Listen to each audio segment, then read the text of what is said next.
The beauty industry is very Eurocentric, and it has historically always promoted this beauty ideal of a white woman with straight hair. But what baffles me is that here we are in 2023, and this beauty ideal still persists, not just in marketing and advertising, but also in the very products that the beauty industry provides for its customers. The inherent message is, just accept what we sell, we know best, this will work for your skin or hair, we're the experts. But are they really? And when it comes to textured hair in particular, does the mainstream beauty industry really cater for that? I just spent a couple of minutes on the L'Oreal website before recording this podcast, and I didn't even have the option to search for a shampoo for textured hair, for instance.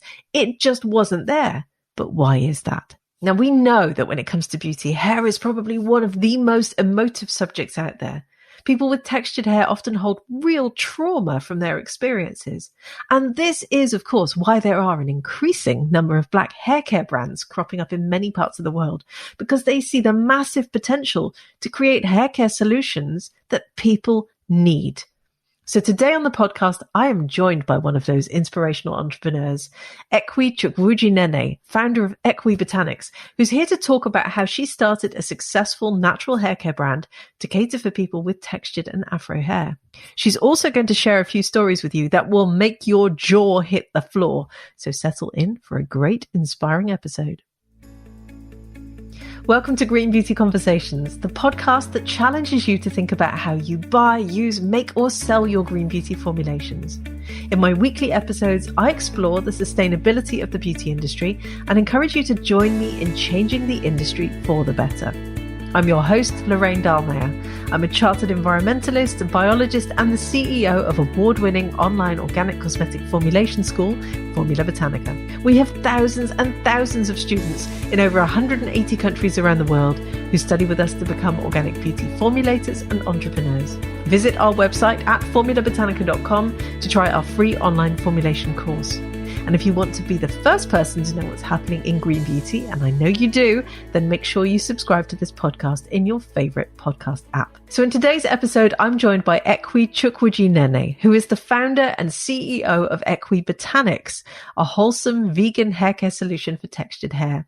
After losing her own hair to scalp inflammation, Ekwy decided to solve her hair problems, and she launched her beautiful haircare brand. She's a mum of two and a former chartered management accountant who's consulted for L'Oreal, Condé Nast, the Financial Times, and she has built Equi Botanics from bootstrapped to multiple six figures to date. So impressive. She is on a mission to inspire hair freedom for busy, high-performing women with textured hair all over the world by creating multi-purpose hair care solutions. Hi, Ekwy. How are you doing today? I'm fine. Thank you, Lorraine. Thank you for having me. It's wet and rainy here, but I'm good otherwise. Well, we're going to warm things up with this conversation, and I'm thrilled that you're here. So let's start from the top. Can you tell us, please, why you decided to start your own natural hair care brand? You know, what led to you launching Equi Botanics? It's a strange story. I never set out to be a business owner or a brand owner. And there are three things that happened in my life at the time. It was 12 years ago. And the first thing was that I was taking out hair care extensions, and back then we used to have them sewn in on threading it. And how happens is it goes round in a circle all the way up to the crown, and the crown is where the sewing and the knotting happens to keep everything intact. So when I got to this stage, my hair strand very dry and brittle because I had no idea about conditioning, moisturizing or hydrating. So I'd had my braids in for a while, my extensions in for a while, and then taking them out, the hair fell out with the hair extension. Scalp inflammation had occurred. My hair was brittle and dry. That was one story. And then the second story was, again, I had braids because that's all I knew. And not to say braids are bad, but you have to be careful to take them out, wash your hair, etc. Now, I'd had them in for long. I was studying and I was on the train, Victoria line, going from King's Cross home. And one of the braids fell out, literally just fell on the floor of the train station. And I didn't realize this. And a girl across from me started laughing and pointing. And I thought, what's she looking at? So I bent down and I saw a braid there. That was so embarrassing, but also traumatizing because I knew my hair strands was tied into that braid. And then the third thing that happened, it was my first daughter. She was 6 at the time because she's now 18 at university. And her her hair was coarse and dry, just very difficult to manage. And every time I was going to her to do her hair with my hair bag, combs, everything, she'd be running because she knew that it was a terror session about to occur. So those two things, I kept mulling over them with my trauma of losing my own hair. And I thought to myself, let me start to research. So my sister sent me a YouTube video and I watched that and I thought, oh, fantastic. But every YouTube video was recommending products in the US. So I would import them and then try using them, but they were just thin. And I started looking at the back of the ingredients. So what's going on? Another time I worked for a large conglomerate, one of the top 5, and the cosmetics firm. And I was getting free products. I thought, oh, surely something here would work. But again, nothing. So I started mixing my herbs in the kitchen. And I know I wasn't alone because a lot of people were doing it then. And my hair started growing back and my daughter's hair sessions became manageable, even enjoyable. And today they're like a breeze. Literally, they sleep while I do their hair. So I started sharing my recipes with people and saying, these are the ingredients, this is where you can buy them, and this is where how you can make them. But no one wanted that. I think maybe 1 or 2 tried and gave up. And I also didn't understand preservatives at the time. So people said, why don't you make this and we'll pay you? I was like, oh gosh, oh no. I really looked down on having anything to do with hair. I thought, oh no, I'm a business, corporate woman. Like I work for a large, why should I be doing this? And then I had to let go of my ego for a bit and start to serve. And that's how Equi Botanics was born 5 years ago. Wow. What a story. What a journey you've been through to get to where you are today. And I'm so sorry. It must have been really traumatizing to have your hair fall out and to be in that situation and not know what to do with it. But it sounds like you've turned that around by creating your own incredible formulations. And we're going to talk a little bit more about those in a minute. Tell me a bit about the formulations that you sell and what's the ethos behind them. So the first thing is the textured hair, afro hair, is curved. Obviously different from straight hair, and at every point in the curvature is a potential for breakage. And because sebum doesn't travel from our scalp all the way down to the ends of the hair, it leads to dryness and therefore breakage and then short hair. And so people think their hair doesn't grow. So when a lot of women come to me, they come for, oh, I want my hair to grow, but the hair is actually growing, it's just not being retained. So the first principle of my ethos of formulation is what will keep the hair moisturized and hydrated for long.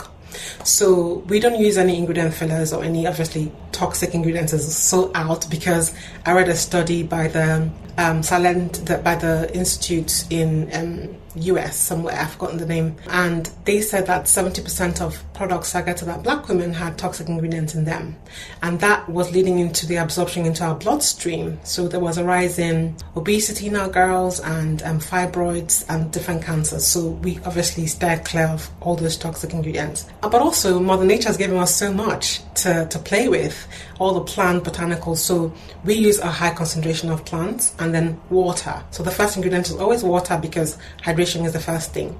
And secondly, we stir it from toxic ingredients. And then thirdly, I like to make sure they're multi-use so that we don't have, because I serve high-performing women who have businesses and they have corporate jobs. They don't have time to be following trends and carrying multiple products. So I try and create products that are multi-use. So those are my 3 principles. And my first, obviously, market to serve is afro hair, textured hair. So tell me about the exact products you sell. How many have you got? What sort of products have you got? Right now we have 5 products, and I came out with the one that was the one for like a year. I had formulated 3 products, but I could only afford to bring one to the market, and that was the leave-in conditioner, the Marula Oil Leave-in Conditioner. That's the best seller. People buy that in droves, and people actually come back to the brand for that product. It's a 3-in-1, so it's a leave-in, it's an oil, and it's a cream. It contains Marula oil, obviously, which is high in tocotrienols, and it's very easily absorbed into the hair. So what I do with my ingredients is I make sure that I study the lipids analysis, and they have a high lauric, stearic, and all the acids that penetrate the hair shaft. So that product does that very well. But then also it has protective oils that protect from the weather, because with the season changes, textured hair completely is affected. So we have to make sure we cater to that as well. And also even with menopause now, people are going through, most of my customers are going through menopause, so the black seed hair elixir caters to the hair loss that happens during menopause. So we have 33 herbs in that one, a lot of Ayurveda, Brahmi, Bingaraj in there, really potent. Some people have to dilute it with other oils because it's quite strong. And I have had case studies of alopecia being reversed from that. So those are the two best sellers, and then we have the other three, which, they're all like my children. I love them all the same. We have the rice water and green tea. That's our latest launch. Is a mist, so you can just mist your hair and go, and you'll be sure that you have all the nutrients your hair needs, and it's hydrated, it's moisturizing, there's protein in there as well. And if you don't want to play around with the leave-in conditioner, you've got that. And we have then the Baobab sulfate-free cleanser, which I don't like to say the shampoo because it's like a soft foaming agent that cleans your hair as well as a shampoo, and we stay away from sulfates because, as you know, sulfates were created to clean heavy machinery in the industrial age, so we don't use those. And then my last product is the Babasu Deep Treatment Mask, which is a firm favorite of mine because that one, it replenishes the breakages along the hair strand. So obviously the cosmetic, you have to do it more often, like once. It's so rich, you can do it once a month actually, but when you first come onto the brand, we ask you to use it once every 2 weeks, and then you can go once a month, and it's really strong. It really retains your hair moisture and reduces breakage. Sounds incredible. And I love some of the herbs you were talking about in there, some of the plants, the marula oil, the black seed oil. It sounds absolutely phenomenal. Everyone listening, obviously go and check out Ekwy's website, which will be with the podcast show notes. But first, listen to the rest of the podcast because we have more to delve into. So I want to talk a little bit more about your journey. Obviously, you designed your first formulations and you realised they worked. You realised, in fact, that you had made something that you hadn't been able to buy anywhere, despite importing from the US, talking to the big employer that you worked for. In fact, did you talk to your former employers and tell them about your breakthrough and say, look, I've made these products and actually they work? And what was their response if you did? Yeah, I did. I actually took the Eurostar to Paris, and I went to pitch the products to them to say, I've been working for you for a number of years, and I know you have a brand that seems to cater to the multicultural market. However, it doesn't work for these reasons. So the ingredients is why. And I've come up with these formulas, and maybe we could partner and I could help to grow that aspect of your company. And they said, actually, black women will buy whatever you give them. They have these sales already. These are the numbers. This was many years before I launched. And black women will buy whatever you give them. So why would we fix it if it's not broken, essentially? Wow, black women will buy whatever you give them. What an awful thing to say. My goodness. I'm sure all of our listeners are currently reeling as well. How did that make you feel? At first I thought to myself, what is he talking about? Like, we are quite discerning as a people, so it's just a lack of education and a lack of understanding as well. I was shocked at what I was hearing, firstly, and I was angry. And then I felt helpless. Like, if this people don't help me, what am I going to do? Like, where do I even start? So I had no idea about the industry and where to start. And I said, you know what, I'm going to try and do this myself. But I had to go through the ups and downs of low self-belief and low self-esteem to actually get to launching the brand in 2017. So obviously I didn't feel good about it. And I always share that story to encourage others who may hear that massive big no from maybe someone you admire, someone you think would be your lifeline and your help, but you can still push through that. Absolutely. And I hope everyone listening feels that listening to you as well, particularly given that you've now been in business for 5 years and you have proven them wrong, which is probably one of the most satisfying steps of all. But coming back to that, I can imagine you're visiting one of these major mainstream beauty brands. They tell you black women will buy you whatever you give them. Why do you think the mainstream industry doesn't cater properly for textured and afro hair? Because that's really what this boils down to. And when you hear an ignorant statement like that, you realise that they really don't cater for it. But why is that? Do you know what? I think big conglomerates, big brands, is like turning a massive ship. They're big and they listen to people who work for them. So, for example, I had also gone to, when they said no, I was looking for a cosmetic scientist to help me bring this. And back then, there weren't many scientists of color. So no one really understood Afro hair in that space. And I'd finally got the number of a very prominent male chemist. And I pitched my ingredients to him and my formula. I said, I found something that actually penetrates a hair shaft. Would you believe it? And it actually stops breakage. And he laughed and he said, I don't know what you think you've invented, but nothing works for black hair. And I should know because I work for, he named like the top 5, he works for all of them, and he uses the same formula for all of them. Well, now we know why it doesn't work, right?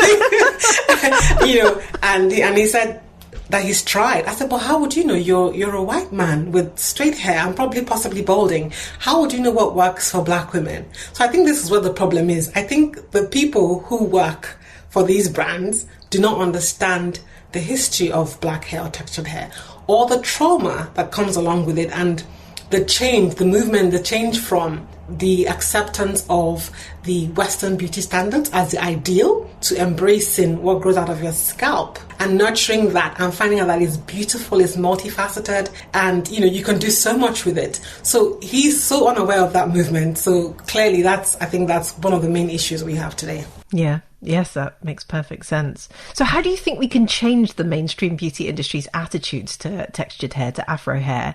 Do you think that mainstream beauty is going to start changing the products they offer, or do you think we're going to rely on indie brands such as Equi Botanics, such as what you've created, to fill that void?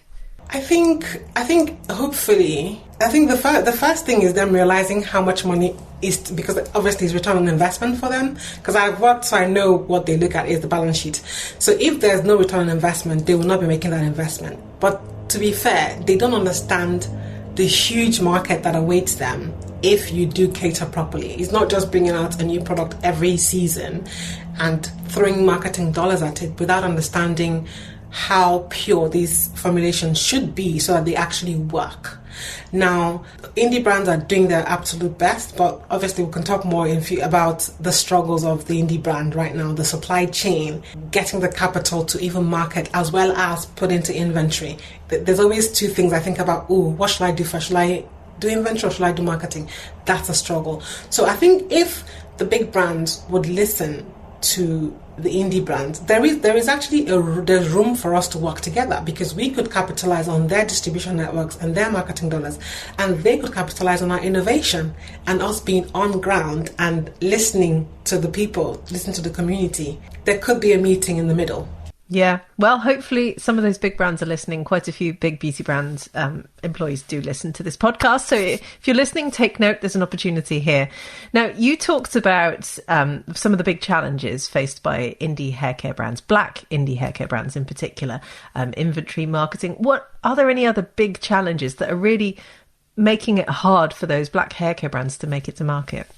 Yeah, I think to be fair, it's the fact that any product-based businesses, they know how much is tied into creating the product. So for ingredient suppliers, for example, we have such high minimum order quantities that can be crippling for an indie brand. So by the time you order 75 kilograms of one ingredient, like, you have to wait to raise more money to order more ingredients for another, because we are very innovative, and we create products that are really lush, that actually work. So I don't play around with my ingredients. I make sure I get the best, and for them to actually work, because I want my customers to feel the ease when they manage their hair.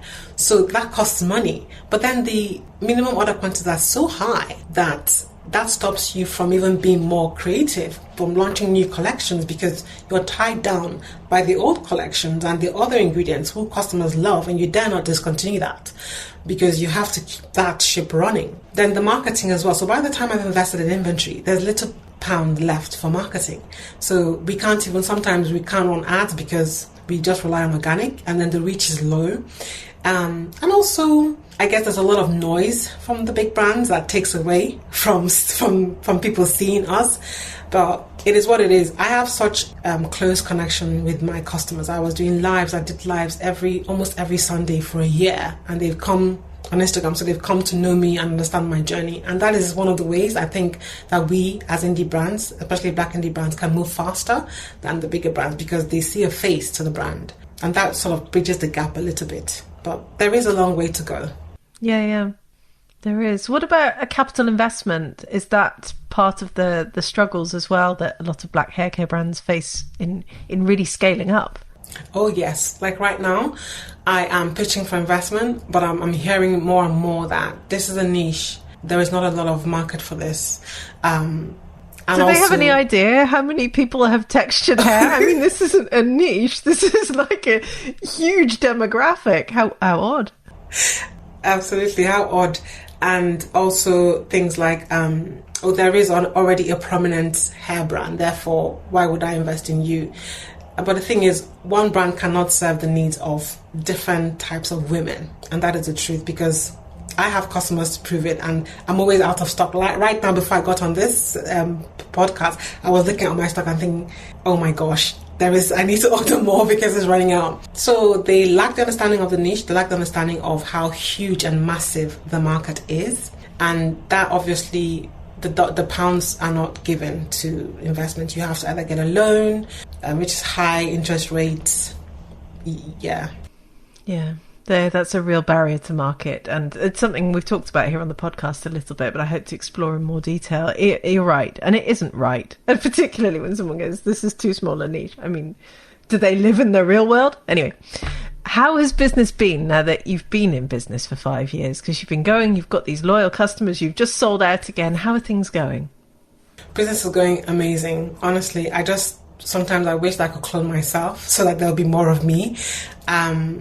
I have very loyal customer base. Last time we checked, about 60% returning customers of our last year's sales. Yeah, and I just want to do more for them. And I feel sometimes, oh gosh, I have to choose, do I bring out a new collection? What do I do? And I've learned a lot behind the scenes. It was a very steep learning curve. So understanding marketing, supply chain, how to delegate, how to hire, how to fire, all those things that come along with it.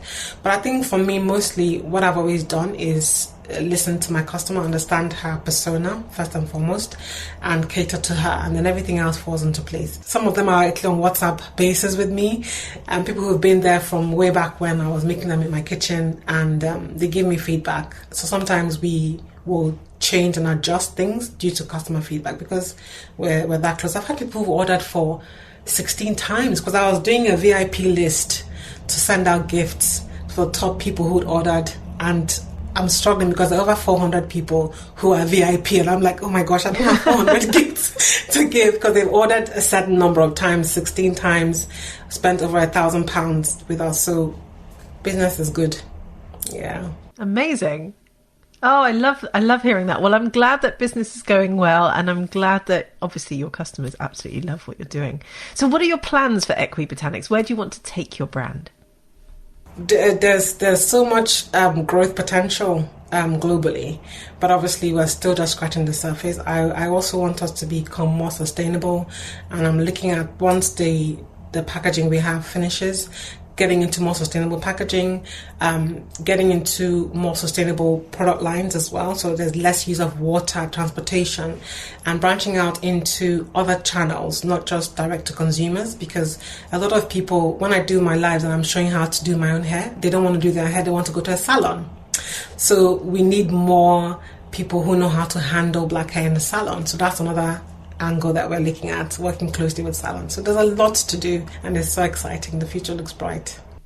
World domination awaits. I can't wait to watch your journey. Ekwy, it's been such a pleasure talking to you today. Thank you so much for sharing your story and sharing all of your thoughts on hair and on beauty. Where can our listeners find out more about you and come and buy your lovely products?